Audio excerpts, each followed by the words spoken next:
Dear Dr. Hak Jahan Moon, Excellencies, participants and viewers from around the world, ladies and gentlemen, dear hosts from the Universal Peace Federation.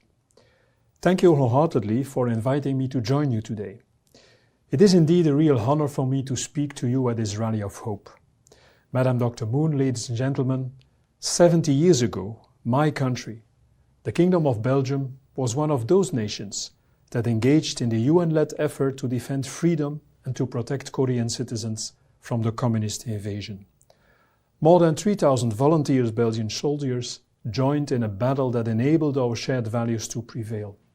In Belgium since then, it has been a matter of collective pride to witness the tremendous development Korea has achieved to become not only a wealthy and prosperous nation, but also a leading advocate for freedom, for peace, for democracy and human dignity.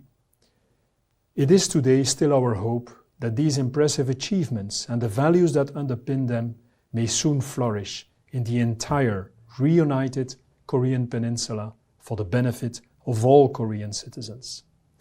And for that reason, back in September 2010, it was, for me as the then Prime Minister, and for my compatriots, such an unforgettable experience to host a delegation of the Universal Peace Federation and of the world-class Little Angel Children's Dance Troupe and Choir in Brussels. Ladies and gentlemen, our admiration and gratitude also goes to you, Dr. Moon, and to the so important work that the Universal Peace Federation is doing. So all the efforts that you, Madam Moon, and your late husband have made and are achieving results through, all the good and crucial work that the Universal Peace Federation is carrying out day after day is what makes the real difference, what brings lasting progress and which today can bring back the hope we so much need in these dark and difficult times. The hope for citizens and societies, the hope for the values of peaceful coexistence, for international understanding, and for inclusive progress, respect, and human rights.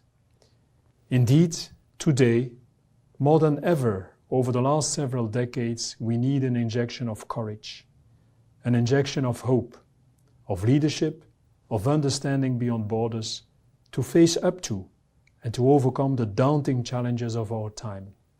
Because indeed, the challenges we are facing are both numerous and extremely demanding.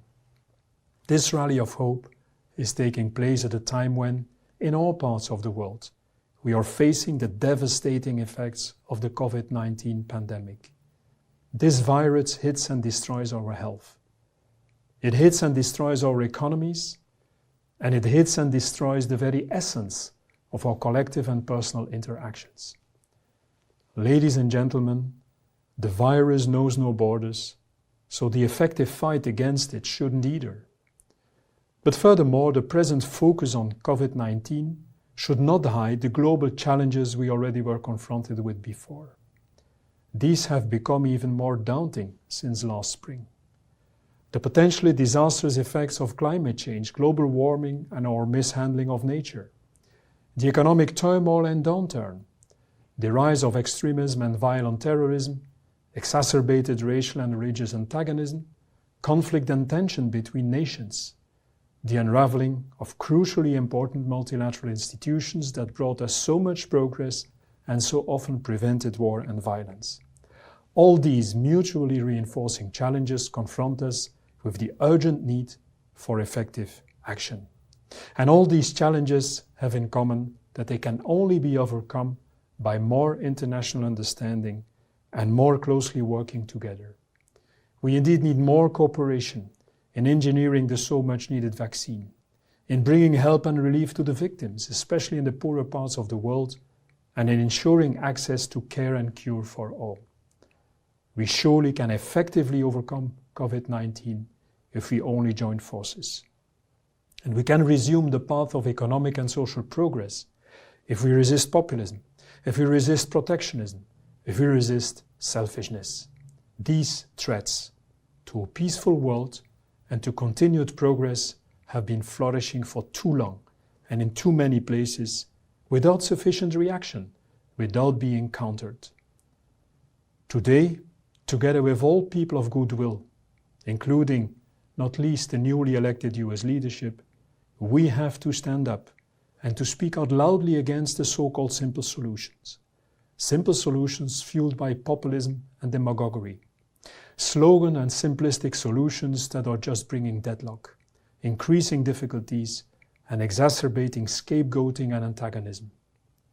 Today, together with all people that stand for freedom and cooperation, we have to make clear that protectionism and unfair barriers for transborder trade and investment only lead to a loss of opportunities and block the elevator to progress for developing countries. Today, we have to say loudly that peace is much more than the mere absence of war, that we should actively promote fairness, security and tolerance, and that war never brings lasting, sustainable solutions to conflict. This is so much needed action by all citizens of goodwill. It is just an endeavor that cannot be left to the political world alone. Indeed, our more horizontal, chaotic, and fragmented world today needs positive impulses from all ordinary citizens, from private organizations, from businesses, and from all the positive societal forces of human family. It is more than ever needed to offer platforms for common reflection, real dialogue and respectful inclusive action, both wherever we ourselves are located and at a global level. We indeed need to increase our efforts to bring people together, to federate. And that is exactly what UPF does through these rallies of hope. So let me thus conclude by commending you for all this. Your work is important, your work is crucial, your work is the pathway to a better future, a beacon of hope in these darkest times. Thank you very much for your attention.